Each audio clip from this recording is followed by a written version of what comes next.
বন্ধুরা, তোমরা রাত্রে ঘুমোতে যাওয়ার আগে আর সকালে ঘুম থেকে উঠে অবশ্যই ভগবান শ্রীকৃষ্ণের বাণী শোনো। এতে তোমার জীবন বদলে যাবে। বন্ধুদের এই ঐশ্বরিক যাত্রায় আপনাদের স্বাগত। হে কৃষ্ণ, যারা আজ এই বাণী শুনছেন তাদের জীবনে আপনার কৃপা সদা বিরাজ করুক এবং প্রতিটি কষ্ট দূর হোক। চলুন দেরি না করে শুরু করা যাক শ্রীকৃষ্ণের অমৃত উপদেশের এই অনন্য যাত্রা। শ্রীকৃষ্ণ বলেন, যার কর্ম সৎ তার জীবনে কখনো অন্ধকার থাকে না। যারা শুধু অপেক্ষা করে তারা পায় কেবল ততটুকুই যতটুকু পরিশ্রমী মানুষরা ফেলে যায়। কিছু বলতে বা ভাঙতে এক মুহূর্তই যথেষ্ট, কিন্তু গড়ে তুলতে ও মন জেতাতে লেগে যায় একটি গোটা জীবন। পড়ে গেলেও বারবার উঠে দাঁড়িয়ে আবার চেষ্টা করাই হলো আসল জয়। পায়ের ক্ষত মানুষকে সাবধানে চলতে শেখায়, আর মনের ক্ষত মানুষকে বুঝে শুনে বাঁচতে শেখায়। যোগ্য মানুষ কাউকে ভয় পায় না, আবার কাউকে ভয় দেখায়ও না। তারা উত্তর দিতে জানে, কিন্তু কাদা জলেতে পাথর ছোড়ার মানসিকতা তাদের থাকে না। এই ভাবনায় তারা মৌন থাকে। দুর্বলরা তখনই থামে যখন তারা ক্লান্ত হয়ে পড়ে, আর বিজয়ীরা তখনই থামে যখন তারা জয়ী হয়। শব্দ আর মানুষ একই রকম, শুধু তাদের অর্থ বদলে যায়। যারা আমাদের ভালোবাসে তাদের কাছে আমরা সব সময় ঠিক, আর যারা দেখুনারি করে তাদের কাছে আমরা সব সময় ভুল।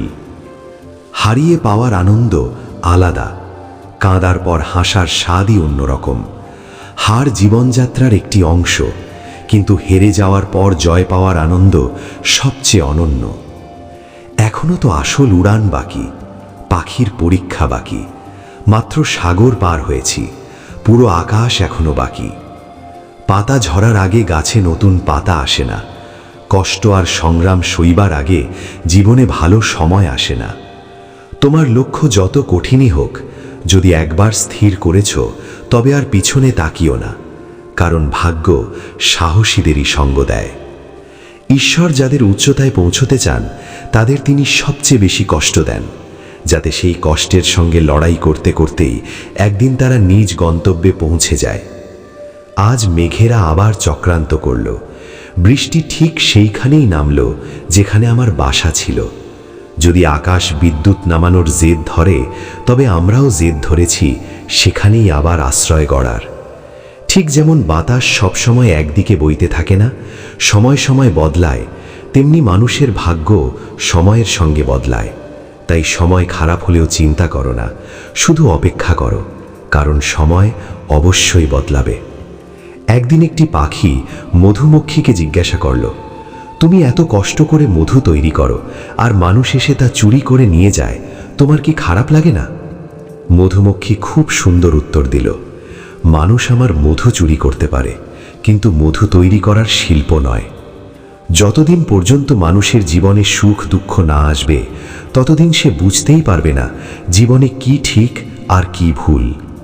জলে পড়লে কেউ মরে না, মরার কারণ তখনই হয় যখন সে সাঁতার জানে না।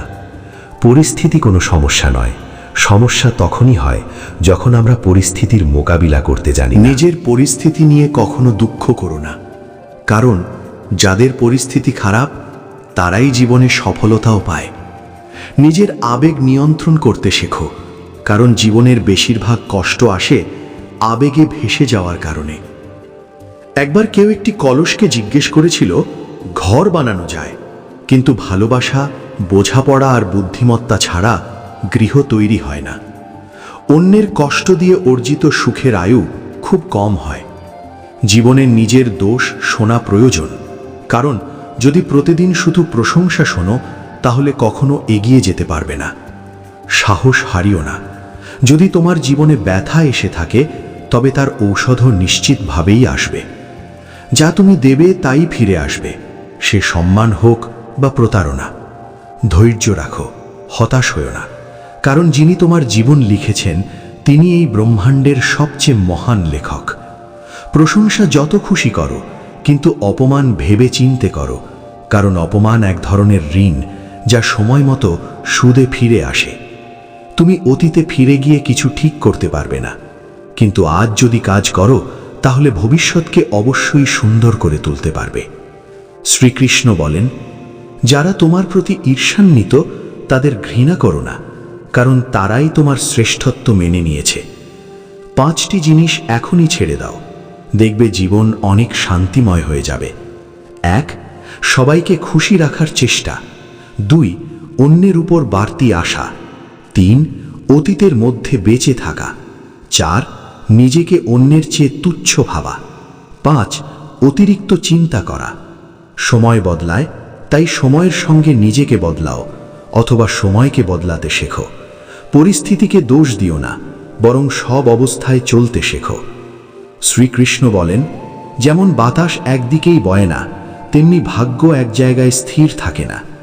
সময় খারাপ হলে ভেঙে পড়ো না, শুধু সঠিক সময়ের জন্য অপেক্ষা করো, কারণ সময় বদলাবেই। মনে রেখো, যদি খারাপ লোকেরা কথাই বুঝে যেত, তাহলে বাঁশি বাজানো মানুষটি কখনো মহাভারত ঘটাতেন না। যত অপেক্ষা করাচ্ছে, সে সময়ে এলে এমনভাবে ফিরিয়ে দেবে যা তোমার পক্ষে সামলানো কঠিন হবে। নিজের জীবনের উপর কখনো ক্ষুব্ধ হও না, কারণ অনেকে তোমার মতো জীবন পাওয়ার স্বপ্ন দেখে। যদি কোনো ব্যর্থ মানুষকে জিজ্ঞেস করো কেন সে সফল হয়নি, সে 2টি কারণ দেবে। 1. ভাগ্য খারাপ ছিল। 2. সময় ছিল না। যদি কেউ তোমার বিশ্বাস ভাঙে, তাকে ধন্যবাদ দিও, কারণ তারা শেখায় কাকে বিশ্বাস করতে হয় আর কাকে নয়। নিজের উপর বিশ্বাস রাখো, তোমার ভিতরে এমন কিছু আছে যা যে কোনো বাধার চেয়েও বড়। সময় বদলে গেলে বন্ধু শত্রু হয়, আবার শত্রুও বন্ধুতে রূপ নেয়, কারণ স্বার্থই এই পৃথিবীর সবচেয়ে বড় শক্তি। চন্দনের গাছ সারা পৃথিবী তার সুবাসের জন্য পরিচিত, কিন্তু লোকেরা ভুলে যায় এই চন্দনের গাছে সবচেয়ে বিষাক্ত সাপও বাস করে। তাই কেউ মিষ্টি ভাষায় কথা বললেই বিশ্বাস করো না, ভেবে চিনতে বিশ্বাস করো। যেমন এক পাথর যদি সোনা হতে চায়, তাকে ঘষতে হয়, পোড়াতে হয়, আগুনে জ্বলে উঠতে হয়। তেমনি একজন সফল মানুষ হবার জন্য তাকে কঠিন পরিস্থিতির মধ্য দিয়ে যেতে হয়। শ্রীকৃষ্ণ বলেন, যদি তোমার জীবনে ভুল মানুষটি না যায়, তাহলে সঠিক মানুষটি কখনো আসবে না। কে কি করছে, কিভাবে করছে, কতটা করছে, এই সব থেকে যতটা দূরে থাকবে, ততটাই সুখী থাকবে। সময় অবশ্যই আসে, কিন্তু আসে ঠিক তার নিজের সময়েই, তাই ধৈর্য ধরো। যারা তোমার সঙ্গে পাল্লা দিতে পারে না, তারাই একসময় তোমাকে ঘৃণা করতে শুরু করে। মূর্খদের সঙ্গে কখনো তর্ক করো না, কারণ তর্কে জড়ালে ক্ষতি তোমারই হবে। তর্কে জড়ালে তোমার সম্মান কমে যাবে। সুতরাং যতটা সম্ভব মূর্খদের থেকে দূরে থাকো। গুরুর কাছ থেকে জ্ঞান শেখো, বাবার কাছ থেকে সংগ্রাম, আর মায়ের কাছ থেকে শিখে নাও আদর্শ। বাকি জীবন শেখাবে। যার যেখানে প্রাপ্য সময়, এক সময় তাকেই টেনে নেয়। কেউ কারো অধিকার নষ্ট করে না। 2টি জিনিস, ভুল বোঝাবুঝি আর অহংকার, সব সম্পর্ক নষ্ট করতে পারে। ভিড় সব সময় সহজ পথেই চলে, কিন্তু তার মানে এই নয় যে সেটাই সঠিক পথ। নিজের পথ নিজেই বেছে নাও, কারণ তোমায় সবচেয়ে ভালো তুমি নিজেই চেনো। তুমি নিজেই চেনো। মনের মতো উর্বর জমি আর নেই। সেখানে যা বপন করা হয় তাই ফল দেয়, ভালো চিন্তা, ঘৃণা কিংবা ভালোবাসা। ইতিহাস সাক্ষী, যাকে কেউ ছুঁতে পারে না তাকে অপবাদ দেওয়ার চেষ্টা করা হয়। রাগ মানে হলো অন্যের ভুলের শাস্তি নিজেকে দেওয়া। যদি বারবার আপনজনের কাছ থেকেই অবজ্ঞার অপমান পেতে হয়, তাহলে সেখান থেকে সরে যাওয়াই সবচেয়ে বুদ্ধিমানের কাজ। মানুষের জীবন তার কর্ম অনুসারে চলে, যেমন কর্ম তেমনই জীবন। আজকাল মানুষ মনের থেকে দেওয়া সম্মানে খুশি হয় না, বরং মিথ্যে প্রশংসাতেই আনন্দ পায়। বিশ্বাস করুন, কিন্তু মা আর ঈশ্বর ছাড়া করলেন, হে নাথ, তাহলে কি মনকে নিয়ন্ত্রণে আনাই মুক্তি? শিব বললেন, হ্যাঁ দেবী, একবার আমিও মনকে জয় করার জন্য গভীর তপস্যায় রত হয়েছিলাম। তখন আমি উপলব্ধি করেছিলাম যে মনকে জোর করে নয়, বরং তাকে বোঝার মাধ্যমে, তাকে ভালোবাসার দৃষ্টিতে দেখে ধীরে ধীরে স্নেহে নিয়ন্ত্রণে আনতে হয়। ভগবান শিব বললেন, একবার আমি সংকল্প করলাম যে 1 বছর আমি সম্পূর্ণরূপে মৌন থাকব, কোনো কথা নয়, কোনো সংলাপ নয়। আমি কেবল আমার মনকে পর্যবেক্ষণ করলাম। চিন্তার আসছে এবং চলে যাচ্ছে, আবেগ জাগছে, আবার মিলিয়ে যাচ্ছে, কিন্তু আমি কোনো প্রতিক্রিয়া দিচ্ছি না। আমি কেবল একজন সত্যি সাক্ষীর মতো প্রত্যক্ষ করছিলাম। ধীরে ধীরে আমার অন্তরের অন্ধকার উন্মোচিত হতে লাগলো। আমি দেখলাম যে ক্রোধ, মোহ, কাম সবই মনেরই সৃষ্টি, ছায়ার মতো। যেমন সূর্যের আলোয় অন্ধকার থাকতে পারে না, তেমনি বোধের আলোয় মনের সমস্ত বিকার ধ্বংস হতে থাকে। শিব বললেন, যেদিন আমি সম্পূর্ণরূপে মৌন হলাম, সেদিন আমি নিজেকে উপলব্ধি করলাম। আমি না তো শরীর, না কোনো ভাবনা, না কোনো অহংকার, আমি কেবল চৈতন্য। আর সেই চৈতন্য থেকেই শান্তির উৎসার ঘটে। ভগবান শিবের কাহিনী শেষ করে কপিল মুনি রাজা রূপবর্ণকে বললেন, হে রাজন, শিবের এই মৌন সাধনা প্রমাণ করে যে মনকে জয় করার পথ কেবল ধ্যান, মৌনতা এবং সাক্ষীর অবস্থান। যখন তুমি তোমার অন্তরের ভাবনাগুলিকে আঁকড়ে ধরা বন্ধ করে দেবে, তখনই শান্তি তোমার স্বাভাবিক প্রকৃতি হয়ে উঠবে। রাজা জিজ্ঞেস করলেন, মুনিবর, কিন্তু আমি তো একটি রাজ্য চালাই, আমার কাছে প্রজার দায়িত্ব আছে, অনেক সিদ্ধান্ত নিতে হয়, কর্তব্য পালন করতে হয়। আমি এই রাজসিক জীবন মধ্যে এটি কিভাবে সম্ভব করব? মুনি বললেন, হে রাজন, শান্তির অর্থ এই নয় যে তুমি তোমার সমস্ত দায়িত্ব ত্যাগ করো। শান্তির অর্থ হলো তুমি কর্ম করতেই তোমার অন্তরে স্থিত থাকো। যেমন পদ্মফুল জলে থেকেও জলে ভেজে না, তেমনি তোমার মন কর্মের মধ্যে থেকেও অভ্যন্তরে মুক্ত ও অচঞ্চল থাকবে। কপিল মুনির চিন্তাধারায় রাজা রূপবর্ণ অত্যন্ত প্রভাবিত হলেন। তিনি মুনির চরণে প্রণাম করলেন এবং 1 বছর সেই আশ্রমেই থেকে গেলেন। তিনি মৌন সাধনা করতেন, ধ্যান করতেন। ধীরে ধীরে তার মন শান্ত হতে লাগল। তার মনে চিন্তা আসত, কিন্তু সে এখন সেগুলিকে কেবল দেখত, ধরা দিত না। একদিন তিনি ধ্যানে বসে একটি দিব্য অনুভূতির মধ্যে প্রবেশ করলেন। তার মন সম্পূর্ণরূপে শান্ত হয়ে গেল। সে নিজে নিজেতে স্থিত হয়ে গেল। তার অন্তর থেকে এক দেবীয় আলো বেরিয়ে এলো। সে অনুভব করল সে কেবল আত্মা, বিশুদ্ধ, চিরন্তন ও শান্ত। গুরু বশিষ্ঠ কাহিনী শেষ করলেন। শিষ্য সুদীপের চোখ দিয়ে অশ্রু ঝাড়তে লাগল। সে বলল, গুরুদেব, এখন আমি বুঝেছি যে মনকে শান্ত করা কোনো যুদ্ধ নয়, এটা এক প্রেমপূর্ণ সাক্ষী হয়ে ওঠার যাত্রা। যখন আমি নিজেকে ভাবনার বাইরে দেখব, তখনই শান্তি নিজে থেকেই আমার অন্তরে আসবে। বশিষ্ঠ বললেন, বৎস, ধ্যান মানে কেবল চোখ বন্ধ করা নয়, এটা হলো এক দৃষ্টিভঙ্গির পরিবর্তন। যখন তুমি সংসারকে নয়, নিজেকে দেখতে শুরু করবে, তখনই তুমি নিজেই শিব হয়ে উঠবে। সুদীপ তপস্যা শুরু করল। এখন সে ধ্যান করত, চিন্তা আসলেও তাদের চলে যেতে দিত। সে নিজেকে কেবল একজন সত্যি সাক্ষী হিসেবে দেখত। ধীরে ধীরে তার শক্তি অন্তর্মুখী হতে লাগল। তার মুখে শান্তির দীপ্তি ছড়িয়ে পড়ল। তার বাক্য হয়ে উঠল মধুর, আর তার মন এক স্বচ্ছ আয়নার মতো নির্মল হয়ে উঠল। অবশেষে একদিন বশিষ্ঠ তাকে দীক্ষা দিলেন এবং বললেন, এখন তুমি নিজেকে জেনে গেছ, যাও এবং পৃথিবীকেও এই শিক্ষাই দাও। মনকে শান্ত করতে শেখো, কারণ এটাই হলো একমাত্র মুক্তির দ্বার। বন্ধুগণ, এই কাহিনী আমাদের শেখায় যে মনকে জোর করে নয়, ভালোবাসা দিয়ে, সচেতনভাবে দেখে তবেই শান্ত করা যায়। যখন আমরা ভাবনাগুলিকে কেবল আসতে যেতে দিই এবং সেগুলিকে আঁকড়ে ধরা বন্ধ করি, তখন আমাদের অন্তর থেকেই শান্তির স্রোত প্রবাহিত হতে শুরু করে। শিব, কপিল মুনি এবং গুরু বশিষ্ঠ আমাদের সেই পথই দেখিয়েছেন যে শান্তি বাইরের কোনো বস্তুতে নেই, তা আমাদের নিজের অন্তরের গভীরে লুকিয়ে আছে। বন্ধুগণ, মনই হচ্ছে বন্ধন এবং মোক্ষের মূল কারণ। এই মনই আমাদের জন্ম মৃত্যুর চক্রে আবর্তিত করে চলেছে। সংসারের সমস্ত ইন্দ্রজালের কেন্দ্রবিন্দু এই মনই। যতক্ষণ না মন থেকে কল্পনার প্রবাহ বন্ধ হয়, ততক্ষণ মোক্ষ সম্ভব নয়। আমাদের এই শরীর মূল প্রকৃতি 5 মহাভূত, মন, বুদ্ধি, অহংকার প্রভৃতি 24টি উপাদানে গঠিত। মন 5 মহাভূতের থেকেই উদ্ভূত হয়, কিন্তু নিজে কোনো মূল কারণ নয়, তাই একে বিকৃতি বলা হয়। এটি ইন্দ্রিয়গুলির ওপর রাজত্ব করে। মন না থাকলে ইন্দ্রিয়গুলি কখনো কোনো বস্তুতে আসক্ত হতে পারে না। আমাদের মনই ইন্দ্রিয়গুলিকে কার্য সম্পাদনে বাধ্য করে। রাজা পরীক্ষিতকে বোঝাতে গিয়ে পরমহংস শুকদেবজি মহারাজ বলেছিলেন, কখনো মনকে বন্ধু ভাবা উচিত নয়। যেমন এক চতুর শিকারী ধৃত পশুর উপর কখনো ভরসা করে না, তেমনি এক যোগীরও উচিত নয় যে সে নিজের মনে ভরসা করুক। কারণ এই মনই কাম, ক্রোধ প্রভৃতি শত্রুদের আক্রমণ করতে সুযোগ দিয়ে যোগীর সাধনাকে ধ্বংস করে দিতে পারে। তাই মনকেই বলা হয়েছে মোক্ষ এবং বন্ধনের মূল কারণ। মন মিথ্যা হলেও সেটি আত্মস্বরূপকে আচ্ছন্ন করে রাখে। কেবল ভগবান এবং গুরুর উপাসনার মাধ্যমে এই মনকে পরাস্ত করা যায়।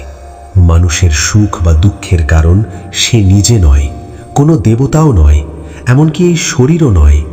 এর মূল কারণ একমাত্র মন। মনই গোটা জগতের চক্রকে চালনা করে। এটাই ইন্দ্রিয়গুলিকে বিষয়গুলির সঙ্গে সংযুক্ত করে এবং চেতনার বিভিন্ন বৃত্তির সৃষ্টি করে। যদিও আত্মা সম্পূর্ণ নিষ্ক্রিয়, তবু মনই সমস্ত কর্মের কেন্দ্রবিন্দু। যখন জীব এই মনকে গ্রহণ করে এবং তার মাধ্যমে বস্তুভোগে লিপ্ত হয়, তখন কর্মফলের সঙ্গে আসক্তি জন্মায়, আর সে আসক্তি তাকে বেঁধে ফেলে। মহা উপনিষদের মতে বন্ধন এবং মোক্ষের মাত্র দুটি কারণ রয়েছে, মমতা এবং মমতা শূন্যতা। আমি ব্রহ্ম নই এই সংকল্প দৃঢ় হলে মন বন্ধনে পড়ে, আর সবই কিছুই ব্রহ্ম এই দৃঢ় ভাবনায় মন মুক্ত হয়ে যায়। মন সর্বত্র গমন করতে পারে, এমন সব স্থানে পৌঁছে যায় যেখানে ইন্দ্রিয়গুলি যেতে পারে না, এমনকি ইন্দ্রিয় বিষয়গুলিও যেখানে অগ্রসর হওয়ায় অক্ষম। কিন্তু মন যেহেতু মাইক, তাই এটি পরম তত্ত্বকে জানতে অক্ষম। বন্ধুগণ, উপনিষদে মনকে দুই প্রকার বলা হয়েছে, একটি শুদ্ধ মন এবং অপরটি অশুদ্ধ মন। যে মনে কামনা থাকে, অর্থাৎ যে মনে বস্তুভোগের ভাবনা জন্মায়, সেটি অশুদ্ধ মন, আর যে মনে কোনো কামনা থাকে না, সেটি শুদ্ধ মন। কামনাযুক্ত মনে বন্ধনের কারণ, আর কামনাশূন্য মনেই মোক্ষের কারণ। যে মন বস্তু থেকে মুক্ত, যার মধ্যে ইন্দ্রিয় বিষয়ের প্রতি কোনো আকর্ষণ নেই, সেই মন হৃদয়ে লীন হয়ে যায়। একেই বলা হয় জ্ঞান, একেই বলা হয় মোক্ষ। বন্ধুগণ, ভগবান শ্রীকৃষ্ণ ভাগবদ্গীতায় বলেন, যদি তুমি মনকে বশে না আনো, তবে এই মনই তোমার সবচেয়ে বড় শত্রু হয়ে উঠবে। তাই তুমি মন এবং ইন্দ্রিয় সহ আমাকে বশ করো, আমার ভক্ত হও, আমার প্রতি মনোনিবেশ করো, আমাকে পূজা করো এবং আমাকে প্রণাম করো, তাহলেই তুমি আমাকে লাভ করবে। জয় শ্রী রাধে কৃষ্ণ। প্রিয় বন্ধুগণ, মানব জীবনের প্রতিটি মুহূর্তে আমরা নানা রকম সমস্যার সম্মুখীন হই। কখনো দুঃখ, কখনো ভয় বা ব্যর্থতা বা হতাশা আমাদের ঘিরে ধরে। অনেকেই ভাবে এসব সমস্যার সমাধান কোথায়। আসলে তার উত্তর লুকিয়ে আছে আমাদের প্রাচীনতম আধ্যাত্মিক গ্রন্থ শ্রীমদ্ ভাগবত গীতায়। গীতা শুধু একটি ধর্মগ্রন্থ নয়, এটি জীবনের বাস্তব পাঠশালা। এখানে এমন সব গভীর সত্য ও জ্ঞান লুকিয়ে আছে যা বুঝে নিতে পারলে মানুষ জীবনের প্রতিটি বাধা অতিক্রম করতে সক্ষম হয়। গীতার প্রকৃত অর্থ যার হৃদয়ে পৌঁছে যায়, সে শিখে যায় কিভাবে জীবনের সঙ্গে লড়াই করতে হয়, কিভাবে প্রতিটি সংকটকে জয় করতে হয়, আর কিভাবে নিজের লক্ষ্য পূরণের পথে দৃঢ়ভাবে এগিয়ে যেতে হয়। কিন্তু বাস্তবে দেখা যায় অনেকেই গীতা পড়েন, কিন্তু তার প্রকৃত মর্ম, তার গভীর দর্শন খুব কম মানুষই উপলব্ধি করতে পারেন। তাই আজ আমরা গীতার সেই অমূল্য 15টি উপদেশ নিয়ে আলোচনা করব, যা সত্যিই জীবনকে নতুন আলোর উজ্জ্বল করে তুলবে। প্রিয়গণ, যদি আপনিও চান যে জীবনের অন্ধকার পথ আলোকিত হোক, প্রতিটি সমস্যার সমাধান আপনার হাতে আসুক, তবে এই গীতার উপদেশগুলো মনোযোগ দিয়ে শুনুন এবং হৃদয়ে ধারণ করুন। এগুলো আপনার জীবনের প্রতিটি সিদ্ধান্তকে সহজ করে তুলবে, প্রতিটি দুঃখকে হালকা করবে, আর আপনাকে দেবে ভেতরের শান্তি ও শক্তি। এমনিই অমূল্য জ্ঞান ও আধ্যাত্মিক আলো নিয়েই আমাদের এই চ্যানেল মেসেজ অব ধর্ম। এখানে প্রতিদিন আমরা শেয়ার করি গীতার বাণী, শাস্ত্রের শিক্ষা, আর সেই সঙ্গে জীবনের বাস্তব অভিজ্ঞতা। যদি সত্যিই চান আপনার জীবনকে সুন্দর ও শান্তিময় করে তুলতে, তবে আজই আমাদের এই চ্যানেলটি সাবস্ক্রাইব করুন। আপনার প্রতিটি দিন হবে গীতার আলোয় আলোকিত। আর জীবনের প্রতিটি মাঘ হবে আরও সহজ, আরও শক্তিশালী। শ্রীমদ্ ভগবদ্ গীতার প্রথম উপদেশ হচ্ছে, জীবনে কাউকে এত গভীরভাবে আঁকড়ে ধরো না যে তোমার সুখ, দুঃখ, আনন্দ, বেদনা সব তার উপর নির্ভরশীল হয়ে পড়ে। কারণ যখন তুমি কারো সঙ্গে অত্যন্ত গভীর সম্পর্ক গড়ে তোলো, তখন ধীরে ধীরে নিজের জীবন ভুলে গিয়ে শুধু তার জন্য বাঁচতে শুরু করো। তোমার সুখ, দুঃখ, আশা, আকাঙ্ক্ষা সবকিছুই তার হাতে বন্দী হয়ে যায়। কিন্তু মনে রেখো, অতিরিক্ত গভীর সম্পর্কের ফল কেবল যন্ত্রণা ছাড়া আর কিছুই নয়। একটু ভেবে দেখো, তোমার জীবনের সব দুঃখ, বেদনা কোথা থেকে আসে? সেখান থেকেই আসে যেখানে তোমার মনের সবচেয়ে গভীর আসক্তি জড়িয়ে থাকে। একটি কাহিনী আছে। এক রাজ্যের দরবারে ছিলেন এক অনন্য প্রতিভা গায়ক, যার নাম ছিল ঘনানন্দ। তার কণ্ঠের মোহমরতায় মানুষ বিমোহিত হয়ে যেত। কিন্তু সে রাজদরবারে কর্মরত এক নর্তকের প্রেমে গভীরভাবে পড়েছিল। সে এমনভাবে তাকে ভালোবেসে ফেলল যে মনে মনে প্রতিজ্ঞা করল, এখন থেকে আমি আর কারো জন্য গান গাইব না, শুধু আমার প্রেমিকার জন্যই গাইব। সে চাইলে গাইব, নইলে আর নয়। একদিন রাজা শুনলেন যে দূর দেশ থেকে তার দরবারে কিছু বিশেষ অতিথি আসছেন।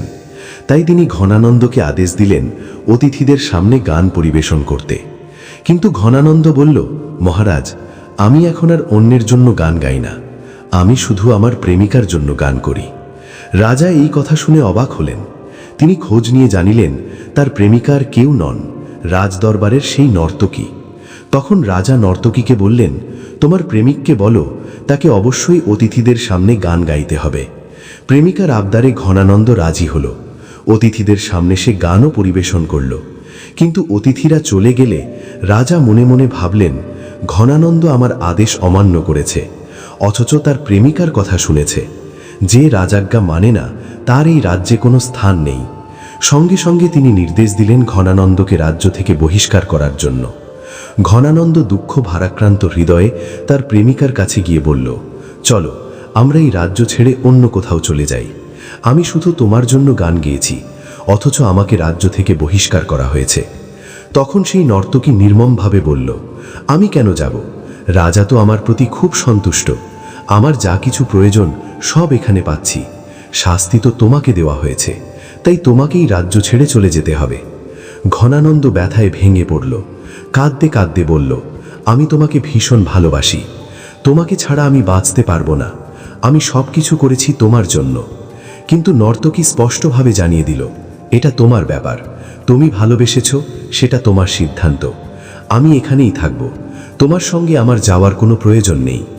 এই নির্মম কথাগুলো শুনে ঘনানন্দের হৃদয় ভেঙে চূর্ণ বিচূর্ণ হয়ে গেল। সব কিছু ছেড়ে এসে সেই রাজ্য থেকে চলে গেল।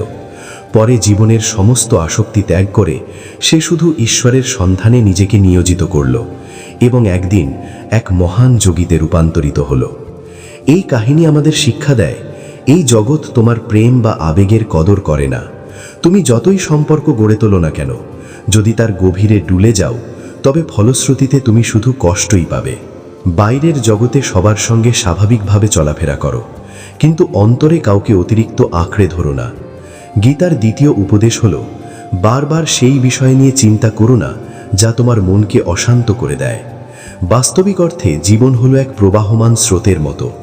যতক্ষণ তুমি সেই স্রোতের সঙ্গে ভেসে চলবে, ততক্ষণ তোমার মন হালকা থাকবে। কিন্তু একবার যদি তোমার মন কোনো একটি জায়গায় আটকে যায়, তখনই দুঃখ ও যন্ত্রণার সূত্রপাত হয়। মানুষের জীবনে দুশ্চিন্তা, চাপ ও মানসিক অশান্তি তখনই আসে যখন সে একটি বিষয়কে বারবার মনে মনে ঘুরিয়ে ঘুরিয়ে ভাবতে থাকে। এই পুনরাবৃত্তি আসল দুশ্চিন্তার জন্ম দেয়। তাই মনে রেখো, যে বিষয় তোমার নিয়ন্ত্রণে নেই তাকে ছেড়ে দাও।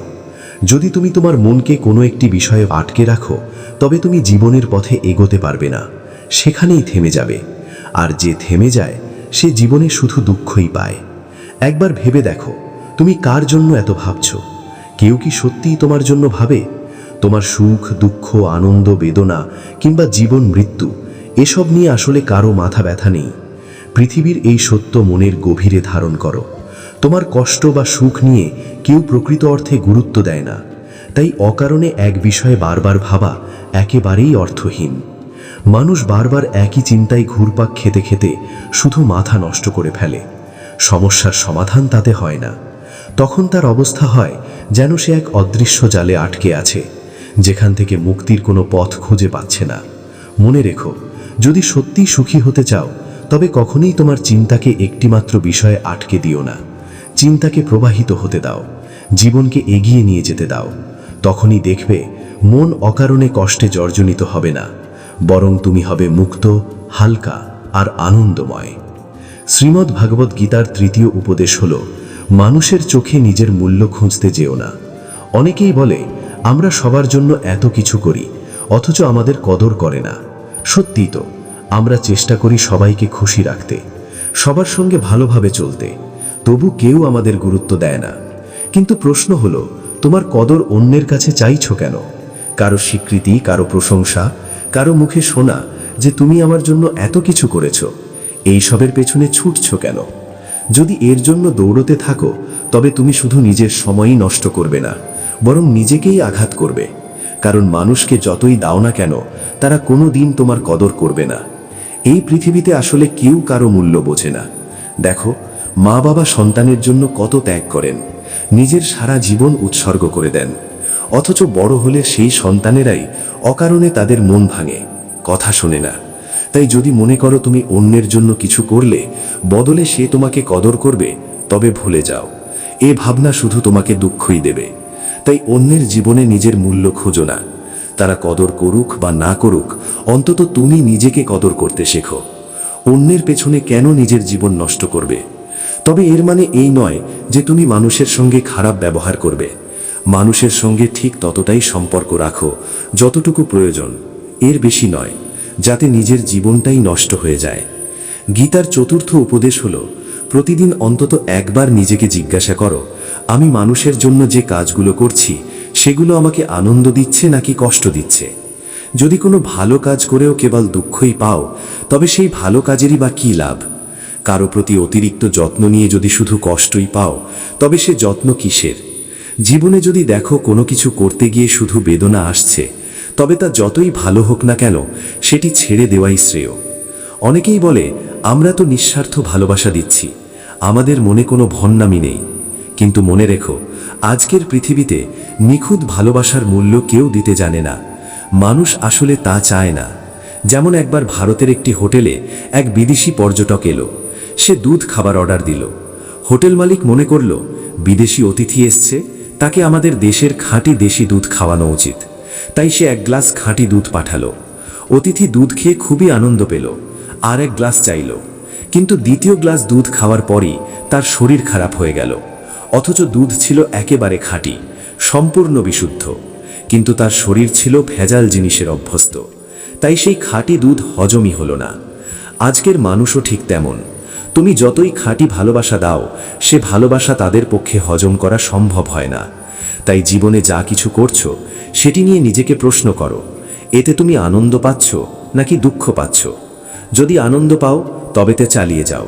কিন্তু যদি কেবল দুঃখই আসছে, তবে মানুষের জন্য সেই কাজ করা বন্ধ করে দাও, যা তোমাকে শুধু যন্ত্রণা দেয়। বন্ধুগণ, শ্রীমদ্ ভাগবত গীতা শুধু বই নয়, এটি জীবনের দিশারি। এখানে প্রতিটি শ্লোক আমাদের জন্য আলো দেখায়, শক্তি যোগায়। আর আমরা চাই এই আলো আপনাদের প্রত্যেকের জীবনে পৌঁছে যাক। তাই যদি এখনও আমাদের মেসেজ অফ ধর্ম পরিবারে যোগ না দিয়ে থাকেন, তবে অবশ্যই চ্যানেলটি সাবস্ক্রাইব করুন, যাতে গীতার এই অমূল্য জ্ঞান প্রতিদিন আপনার হৃদয়ে প্রবাহিত হয়। গীতার পঞ্চম উপদেশ হল, নিজের সব কথা কারো সঙ্গে ভাগ করে নিও না। মনে রেখো, হৃদয়ের গোপন কথা নিজের কাছেই রাখা ভালো। যদি চাও কেউ তোমাকে অবহেলা করুক, তোমার কদর করা বন্ধ করে দিক, তবে তোমার জীবনের সব কথা তাকে বলে দাও। বাস্তবে মানুষ তেমন যোগ্য নয় যে তুমি তাদের কাছে নিজের সব উন্মোচন করবে। প্রায়ই শুনি, জীবনে এমন একজন তো থাকা উচিত যার সঙ্গে আমি সব ভাগ করে নিতে পারি। চেষ্টা করে দেখো, যদি কাউকে সব বলে দাও, তবে বদলে অবমাননা না পাও, তবে বল। প্রায় সব ক্ষেত্রেই দেখা যায়, তুমি যতটা খোলাখুলি হবে, মানুষ ততটাই তোমার মূল্য কমিয়ে দেবে। তাই সব কথা, সব অনুভূতি সবার কাছে বলার দরকার নেই। কিছু কিছু যদি নিজের মনে জমা থাকে, তবে সেটিই উত্তম। কারণ এই জীবন তোমার। অন্যকে কেন এমন গভীরভাবে ঢুকতে দেবে যে তার ছাড়া তোমার চলাই সম্ভব হবে না? মানুষকে শুধু ততটাই জানাও যতটা জানালে কোনোদিন তোমার কষ্ট না হয়। গীতার ষষ্ঠ উপদেশ হল, প্রতিশোধের আগুনে কখনো নিজেকে দগ্ধ করো না।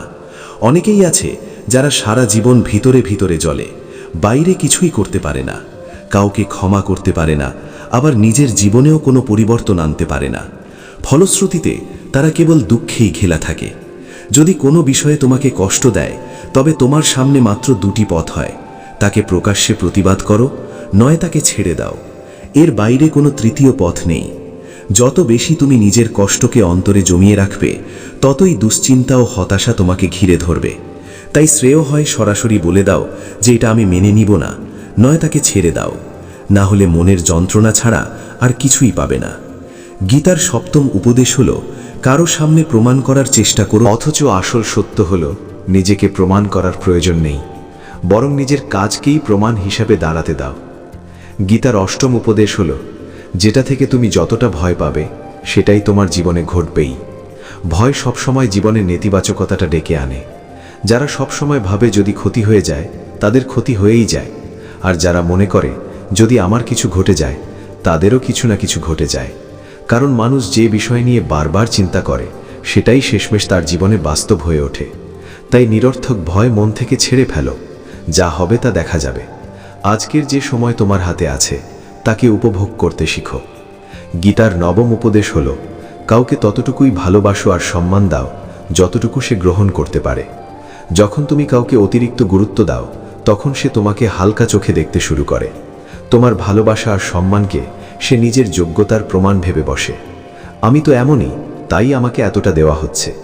কিন্তু সে কখনো তোমার আন্তরিকতাকে মূল্য দেবে না। তাই মানুষকে অতিরিক্ত গুরুত্ব দেওয়া উচিত নয়। সবার প্রতি সম্মান থাকা ভালো, কিন্তু এত বেশি নয় যাতে নিজের মর্যাদা নষ্ট হয়ে যায়। গীতার দশম উপদেশ হল, এক অস্থির ভাসমান মন নিয়ে জীবনে কিছুই করা যায় না। যদি জীবনে সত্যিই কিছু অর্জন করতে চাও, তবে মনকে স্থির রাখা অত্যন্ত প্রয়োজন। যত বেশি তুমি তোমার চিন্তাকে দৌড় করাবে, ততই অশান্ত থাকবে। আর অশান্ত মনে জীবনে কোনো সাফল্য আসে না। যত বেশি মন শান্ত থাকবে, ততই জীবনে স্বচ্ছতা থাকবে, লক্ষ্য নির্দিষ্ট হবে, আর সাফল্য অর্জন করা সহজ হবে। যারা সবসময় মনকে ছুটতে দেয়, তারা শেষমেশ জানেই না আসলে কি করা উচিত। তাদের মন কখনো একদিকে যায়, কখনো অন্যদিকে।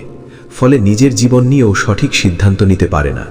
কারণ এক ভাসমান মন কখনো কোন গন্তব্যে পৌঁছাতে পারে না, সে শুধু ভাসতেই থাকে। তাই জীবনে যদি সত্যিই কিছু পেতে চাও, তবে চিন্তাকে নিয়ন্ত্রণ করো, মস্তিষ্ককে অতিরিক্ত দৌড়াতে দিও না। যত শান্ত মন হবে, ততই তুমি সুখী ও সফল হবে। গীতার একাদশ উপদেশ হল, নিজেকে সুখী রাখা আমাদের সবচেয়ে বড় দায়িত্ব। পৃথিবীকে খুশি করার চেষ্টা করলে কোনোদিনই তুমি সফল হবে না। কারণ পৃথিবী কোনোদিনই তোমার দ্বারা সন্তুষ্ট হবে না, বরং তার পেছনে দৌড়াতে গিয়ে তুমি নিজেই অসুখী হয়ে যাবে। তাই যদি কাউকে খুশি করার ইচ্ছে থাকে, তবে প্রথমে নিজেকে খুশি করার কৌশল শিখতে হবে। বলা সহজ, কিন্তু আসলেই নিজেকে খুশি রাখা খুব কঠিন কাজ। কারণ মানুষ সুখী থাকতে জানেই না। সে সবসময় সুখ খুঁজে বেড়ায় কোনো বস্তুতে, কোনো সম্পর্কে। অথচ সুখ কোথাও বাইরে নেই, সেটা নিজের ভেতরেই তৈরি করতে হয়। তাই দায়িত্ব অন্যদের নয়, নিজের। তোমাকেই শিখতে হবে কিভাবে নিজেকে সুখী রাখা যায়। গীতার দ্বাদশ উপদেশ হল, পৃথিবীর মানুষের কাছ থেকে কোনো প্রত্যাশা রেখো না। এখানে ঈশ্বর আর তুমি ছাড়া কেউই তোমার পাশে থাকবে না। যাদের কাছ থেকে তুমি আশা করো, তারা তোমার জন্য কিছু করবে, তোমার কঠিন সময় পাশে দাঁড়াবে। সেই সময় এলে তারা কোথাও চোখে পড়বে না। তোমাকেই নিজের লড়াই নিজে লড়তে হবে। যখন সমস্যা তোমাকেই সামলাতে হবে, তখন অন্যদের কাছে প্রত্যাশা করার মানে কি? কেন নিজেকে দুর্বল ভাববে? তাই এই ভেবে সম্পর্ক রেখো না যে কেউ তোমার কঠিন সময় পাশে থাকবে। তোমার পাশে ঈশ্বর ছাড়া আর কেউই সত্যিকার অর্থে থাকতে পারবে না। গীতার ত্রয়োদশ উপদেশ হল, ভবিষ্যতের চিন্তা করা ছেড়ে দাও। আগামীকালকে তুমি কোনোভাবেই নিয়ন্ত্রণ করতে পারবে না। আগামী দিনের চিন্তা ও পরিকল্পনা আজকের আনন্দ কেড়ে নেয়। তাই মন থেকে সব ভয় ছেড়ে ফেলো, আর বিশ্বাস রাখো যা হবে ভালোই হবে। গীতার চতুর্দশ উপদেশ হল, জীবনের কিছু পথ তোমাকে একাই চলতে হবে। যদি সবসময় ভিড়ের সঙ্গে চলো, তবে তুমি ভিড়ের অংশ হয়েই থেকে যাবে, আর সেই ভিড়ের ভেতরেই শেষ হয়ে যাবে। যদি সত্যি নিজের পরিচয় গড়তে চাও, তবে লক্ষ্য তোমার নিজস্ব হতে হবে, পথও তোমার নিজস্ব হতে হবে। তাই অন্যরা যা করছে তা অনুকরণ করো না, এমন কিছু করো যাতে একদিন পৃথিবী তোমাকে অবাক হয়ে দেখে। গীতার পঞ্চদশ উপদেশ হল, পৃথিবীতে কখনো কারো কাছে ভালোবাসা ভিক্ষা চেও না, কারণ ভালোবাসা ভিক্ষা চাওয়ার বিষয় নয়। যদি কেউ তোমাকে সত্যিই ভালোবাসে তবে তাকে কিছু বলতে হয় না, সে আপনা আপনি তোমাকে ভালোবাসবে। আর যদি তোমাকে ভালোবাসার জন্য বলতে হয় তবে বুঝে নাও সেখানে কোনো ভালোবাসাই নেই। যেমন মা বাবার কাছে ভালোবাসা চাইতে হয় না, তারা আপনা আপনি ভালোবাসেন। ভালোবাসা চাওয়া বা দেওয়া কোনো হিসেবের ব্যাপার নয়, এটা তো নিজে থেকেই বয়ে চলে। আর কোনো সম্পর্কে সবচেয়ে খারাপ জিনিস হলো সেখানে ভালোবাসার জন্য ভিক্ষা করতে হওয়া। যদি কোনো সম্পর্ক সেই পর্যায়ে পৌঁছে যায় তবে সেখান থেকে বেরিয়ে আসাই ভালো। ভালোবাসা ভিক্ষা করার বস্তু নয়, ভালোবাসা কেবল দেওয়ার বিষয়। যে সত্যি ভালোবাসে সে ভালোবাসা না দিয়ে থাকতেই পারে না। তাই নিজের মর্যাদাকে সম্মান করো। আর যে ভালোবাসে না তার জন্য কখনো পাগল হয়ো না। যে মানুষ গীতার এই 15টি উপদেশ নিয়মিত শুনবে এবং জীবনে প্রয়োগ করবে, বিশ্বাস করো জীবনের প্রতিটি কঠিন মুহূর্ত সে সহজে হাসি মুখে পার করে যাবে। প্রিয় ভক্তগণ, আজ আমরা গীতার সেই অমূল্য উপদেশগুলো নিয়ে আলোচনা করলাম। আশা করি এই শিক্ষা আপনাদের জীবনকে আলোকিত করবে এবং প্রতিটি বাধা অতিক্রম করার শক্তি দেবে। যদি এই আধ্যাত্মিক যাত্রা আপনার ভালো লেগে থাকে তবে অবশ্যই আমাদের মেসেজ অব ধর্ম চ্যানেলটি সাবস্ক্রাইব করুন। এতে করে গীতার প্রতিটি শিক্ষা শ্রীকৃষ্ণের জয়, শ্রীকৃষ্ণ। কারণ আপনার এই ভক্তি এই যাত্রাটিকে আরও অলৌকিক করে তুলবে। বন্ধুরা, ভগবান শ্রীকৃষ্ণ বলেন, জীবনে প্রকৃত সামঞ্জস্য সেই ব্যক্তিই আনতে পারে যে ভক্তি ও কর্তব্যের মধ্যে সঠিক সমতা স্থাপন করে। যদি কেউ কেবলমাত্র পূজাপাঠে নিমগ্ন থাকে অথচ নিজের পরিবার, সমাজ ও আত্মিক দায়িত্বের উপেক্ষা করে, তাহলে তার ভক্তি অসম্পূর্ণ বলে গণ্য হয়। কারণ ভক্তি শুধু মন্দিরে ঘন্টার পর ঘন্টা বসে থাকা বা মন্ত্র জপ করার মধ্যেই সীমাবদ্ধ নয়, বরং এটি এমন একটি অনুভব আমাদের আচরণ, সিদ্ধান্ত, দায়িত্বে প্রকাশিত হওয়া উচিত। শ্রীকৃষ্ণ বলেন, ভক্তি তখনই সার্থক হয় যখন তা আমাদের কর্মে প্রতিফলিত হয়। যদি কেউ তার পরিবারের প্রতিপালনের দায়িত্ব এড়িয়ে কেবল পূজায় মগ্ন থাকে তাহলে সে নিজেও শান্ত হতে পারে না এবং তার আপনজনদেরও শান্তি দিতে পারে না। এমন একজন ছিল যে বহু বছর ধরে মন্দিরে যেত, ব্রত উপবাস করত, কিন্তু যখন তার পরিবারের সদস্যরা তার কাছ থেকে একটু আবেগিক সঙ্গ চেয়েছিল তখন সে বিরক্ত হয়ে তাদের অজ্ঞা করেছিল। ভাবুন তো, এটাই কি ভক্তি? না বন্ধুরা, এটি কেবল ভক্তির একটি আবরণ মাত্র। প্রকৃত ভক্তি সেই যা কর্তব্য পালনের মধ্য দিয়েই সম্পন্ন হয়, যেখানে ভগবানকে স্মরণ করতে করতেই পরিবার ও জীবনের দায়িত্বগুলো পালন করা যায়। শ্রীকৃষ্ণ গীতারে বলেছেন, স্বধর্মে নিধনং শ্রেয়াহা, পরধর্ম ভয়াবহা। অর্থাৎ নিজের স্বাভাবিক কর্তব্য পালন করাই শ্রেয়, অন্যের পথ অনুসরণ করা কেবল বিভ্রান্তি আনে। বন্ধুরা, যারা মনে করে বেশি পূজা করলে ভগবান বেশি খুশি হবেন এবং সমস্ত দুঃখ দূর করবেন, তারা এক ধরনের ভ্রান্তিতে বাস করছে। ভগবান কর্মের প্রতি আত্মসমর্পণ ও নিষ্কলুষ ভাবনাকেও বেশি মূল্য দেন, বাইরের প্রদর্শনকে নয়। যদি পূজা কেবল সমাজকে দেখানোর একটি উপায় হয়ে দাঁড়ায় তাহলে তা আর আত্মিক থাকে না, বরং একটি সামাজিক মুখোশ হয়ে যায়। অনেকেই আছে যারা প্রতিদিন ঘন্টার পর ঘন্টা পূজা করে অথচ কোনো অভাবী মানুষের সাহায্য করতে কুণ্ঠাবোধ করে। তাদের ভক্তি শুধুই শব্দে সীমাবদ্ধ, কর্মে নয়। শ্রীকৃষ্ণ বলেন, সত্যিকারের ভক্তি সেই যেখানে নিজের সমস্ত কর্ম ভগবানের উদ্দেশ্যে উৎসর্গ করা হয়। সেটা রুটি বানানো হোক, সন্তানদের দেখাশোনা হোক, কিংবা কঠিন সময় পরিবারের পাশে দাঁড়ানো হোক। যখন আমরা আমাদের কর্মকে পূজা মনে করে করতে থাকি তখনই ভক্তির পূর্ণতা আসে। কিন্তু আজকাল দেখা যায় মানুষ পূজা করে এবং সঙ্গে সঙ্গে ফল প্রত্যাশা করে।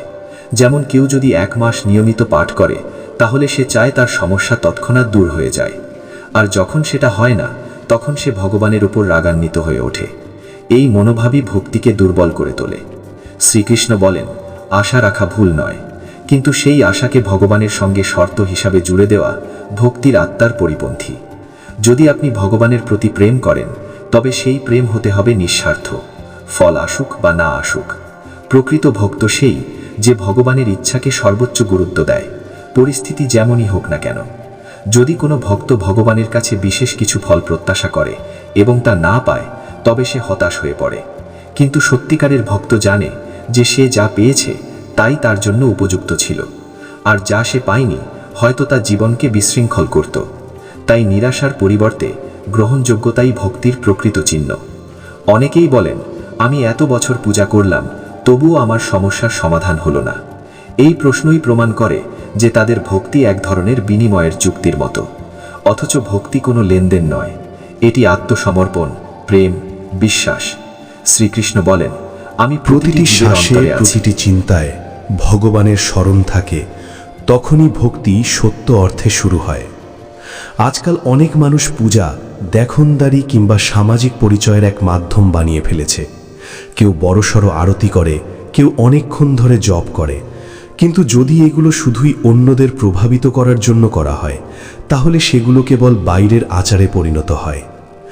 ভগবান চায় না যে আমরা তাকে ঘন্টার পর ঘন্টা তুষ্ট করি, বরং তিনি আমাদের মন ও নিয়তের সত্যতা দেখতে চান। যদি আমাদের পূজায় থাকে প্রেম, শ্রদ্ধা ও আত্মনিবেদন, তাহলে তা এক মুহূর্তের হলেও তার প্রভাব হয় গভীর ও চিরস্থায়ী। শ্রীকৃষ্ণ গীতায় বলেন, যে ভক্ত নিঃস্বার্থভাবে আমার আরাধনা করে, আমি তার সঙ্গে প্রতিটি মুহূর্তে থাকি। যখন ভক্তি কলঙ্কহীন হয়, তখন সেখানে থাকে না কোনো প্রত্যাশা, কেবল থাকে প্রেম। তখন মন হয় শান্ত আর আত্মা যুক্ত হয় ঈশ্বরের সঙ্গে। ভাবুন তো, যদি কেউ ভগবানের কাছে শুধুই অর্থ, সুস্থতা বা সাফল্য প্রার্থনা করে, আর যখন তা না পায় তখন তার ভক্তি ভেঙে যায়, তবে সেটি আর প্রেম নয়, বরং এক ধরনের লেনদেন। ভগবান লেনদেনের নয়, প্রেমের ভাষা বোঝেন। যদি আমরা তাকে শর্তে বাঁধি যে, হে প্রভু, আমি এতটা পূজা করব, আপনি আমাকে এতটা দিন, তাহলে আমরা ভক্তির পথ থেকে সরে যাই।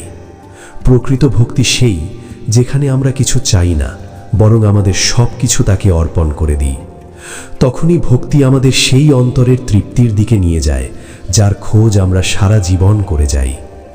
শ্রীকৃষ্ণ বলেন, যে ভক্ত কেবল লাভের আশায় আমার শরণে আসে, সে আমার সঙ্গে আত্মিকভাবে যুক্ত হতে পারে না, কারণ তার নিয়ত প্রেম নয়, লাভ। এই জন্য আমাদের বুঝতে হবে যে ভক্তি এক আন্তিক যাত্রা। এটি বাইরের কিছু নয়, ভেতর থেকেই শুরু হয়। এর সম্পর্ক কোনো মন্দির বা আচারের সঙ্গে নয়, আমাদের অন্তর্মনের সঙ্গে।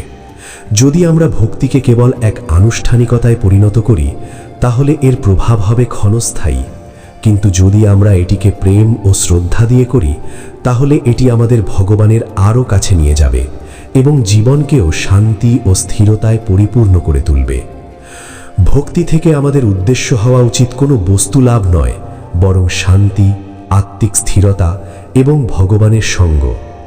যারা শুধু সমস্যা সমাধানের আশায় ভগবানের শরণে যায়, তারা যখন সমস্যা কাটে না, তখন ঈশ্বরের থেকেও মুখ ফিরিয়ে নেয়। কিন্তু যারা শুধু প্রেম করে, তারা সব পরিস্থিতিতে ঈশ্বরের সঙ্গে থাকে, সুখে বা দুঃখে। এই ভালোবাসার ভক্তি আমাদের প্রকৃত স্বস্তি দেয়। বাহ্যিক সম্পদ অস্থায়ী, কিন্তু আত্মিক সমৃদ্ধি আমাদের চিরস্থায়ী সুখ দেয়। এই জন্য শ্রীকৃষ্ণ বলেন, ভক্তির অর্থ হল পূর্ণ আত্মসমর্পণ, নিষ্কলঙ্ক প্রেম ও নিঃস্বার্থ সম্পর্ক। যখন এই তিনটি একসঙ্গে থাকে, তখনই আমরা সেই আত্মিক তৃপ্তি লাভ করি, যার সন্ধানে আমরা সারা জীবন ছুটে যাই। তখন আর বাহ্যিক সম্মান বা প্রতিযোগিতার প্রয়োজন পড়ে না, কারণ আমাদের আত্মা তখনই অন্তর থেকে শান্ত ও পরিপূর্ণ হয়। এই জন্য যখনই আমরা পূজা করি, কিছু পাওয়ার জন্য নয়, বরং নিঃস্বার্থভাবে ভগবানকে ভালোবাসার জন্য করি। কারণ প্রকৃত ভক্তি কখনো বৃথা যায় না, কিন্তু স্বার্থে ভরা পূজা আমাদের কখনো তৃপ্তি বা শান্তি দেয় না। বন্ধুরা, শ্রীকৃষ্ণ বলেন, যখন মানুষ নিঃস্বার্থভাবে ভগবানের ভক্তি করে এবং মনে কোনো প্রত্যাশা রাখে না, তখনই সেই ভক্তি তাকে সেই আত্মিক সন্তুষ্টির দিকে নিয়ে যায়, যার খোঁজ আমরা প্রতিনিয়ত করছি। গীতায় শ্রীকৃষ্ণ স্পষ্ট বলেন, যে ভক্ত নিজের কর্মের ফল নিয়ে চিন্তা না করে শুধু ভালোবাসে, সে প্রকৃত ভক্ত। বন্ধুরা, শ্রীকৃষ্ণ বলেন, যখন আমরা মন ও আত্মা দিয়ে ভগবানের প্রতি সম্পূর্ণরূপে নিবেদিত হয়ে নিঃস্বার্থ ভক্তি করি, তখনই আমরা সেই অন্তরের শান্তি লাভ করি, যা কোনো বাহ্যিক বস্তু বা পরিস্থিতি দিতে পারে না। কিন্তু যখন আমাদের পূজা শুধু আকাঙ্ক্ষা, স্বার্থে ভরে থাকে, তখন তা আমাদের অস্থিরতা ও অসন্তুষ্টির দিকে ঠেলে দেয়। কারণ স্বার্থের প্রকৃতি এমন, যা কখনোই তৃপ্ত হয় না। যা পাই তা কম লাগে, আর যা পাইনি তার জন্য মন ছটপট করে। এই জন্যই স্বার্থময় ভক্তি আমাদের কখনো শান্তি দেয় না। কিন্তু যখন আমরা ভক্তিকে প্রেম, কৃতজ্ঞতা ও আত্মসমর্পণের অনুভবে রূপান্তর করি, তখন ভগবানের আশীর্বাদ আমাদের মনে স্থিরতা আনে এবং এটিই হয় সত্যিকারের সুখ। শ্রীকৃষ্ণ আরও বলেন, শুধু পূজাপাঠে মগ্ন থেকে জীবনের দায়িত্ব পালনে অবহেলা করা ধর্ম নয়, বরং ধর্মপথ থেকে বিচ্যুতি। পূজার অর্থ এই নয় যে আমরা আমাদের পরিবারের প্রয়োজন ভুলে যাই, সন্তানের লালন পালনে অবহেলা করি বা সমাজের প্রতি আমাদের দায়িত্ব অস্বীকার করি। প্রকৃত ভক্তি তখনই হয় যখন আমরা আমাদের প্রতিটি কর্মকেও ভগবানের সেবার অংশ মনে করে পালন করি। যেমন, যদি একজন গৃহস্থ ব্যক্তি নিজের পরিবারকে ভালোবাসে, পিতামাতার সেবা করে, সন্তানকে সঠিক শিক্ষা দেয় এবং দায়িত্ব নিয়ে সংসার চালায়, তবে সেটিও এক ধরনের পূজা।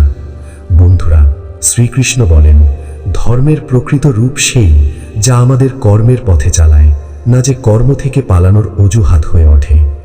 আজকাল অনেকে পূজাকে নিজেদের দায়িত্ব থেকে পালাবার উপায় বানিয়ে ফেলেছে। তারা ভাবে মন্দিরে ঘন্টার পর ঘন্টা বসে ভজন করলে জীবনের সব সমস্যা মিটে যাবে।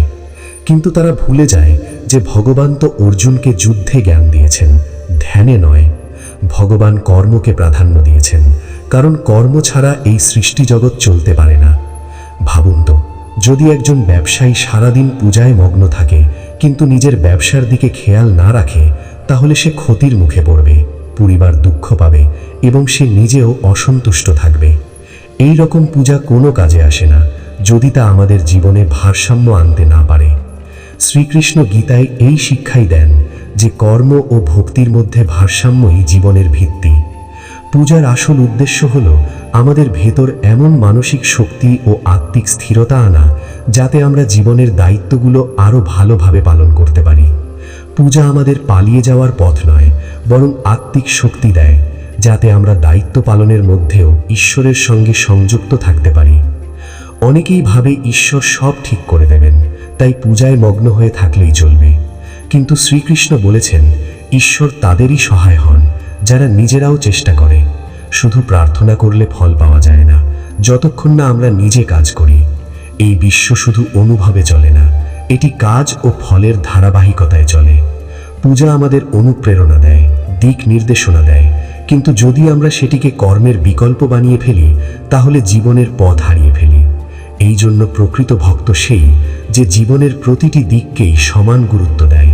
সে ঈশ্বরের আরাধনা করে, আবার পরিবার, সমাজ ও কর্মক্ষেত্রের দায়িত্ব পালন করে, কারণ এখানেই আমাদের আসল পরীক্ষা হয় আমরা কতটা স্থিত ও ভারসাম্যপূর্ণ। যদি পূজা আমাদের আরও দায়িত্বশীল, সংবেদনশীল ও পরিশ্রমী না করে তোলে, তাহলে তার কি মূল্য? শ্রীকৃষ্ণ বলেন, প্রত্যেক মানুষের উচিত নিজের স্বধর্ম পালন করা, আর এই স্বধর্ম শুধুই ধর্মীয় আচারে সীমাবদ্ধ নয়, এটি জীবনের প্রতিটি দিকের সঙ্গে যুক্ত। মাতা পিতার সেবা করা, সন্তানের প্রতি সময় দেওয়া, সততার সঙ্গে কাজ করা, এসবই সেই ধর্মের অংশ। পূজা তখনই অর্থবহ হয় যখন তা আমাদের দায়িত্ব মনে করিয়ে দেয়, পালানোর উপায় হয়ে ওঠে না। যখন আমরা পূজা ও দায়িত্বের মধ্যে ভারসাম্য রক্ষা করি, তখন আমাদের জীবন আত্মিক ও পার্থিব দুই রূপেই সমৃদ্ধ হয়। শ্রীকৃষ্ণ অর্জুনকে বলেছিলেন, ওঠো, যুদ্ধ করো, কারণ কর্মই জীবনের সত্য আর ধর্ম তার পথ প্রদর্শক। যদি পূজা আমাদের নিষ্ক্রিয় করে তোলে, তবে তা ভক্তি নয়, মোহ। আর মোহ আমাদের বিভ্রান্ত করে, কিন্তু ভক্তি আমাদের পথ দেখায়।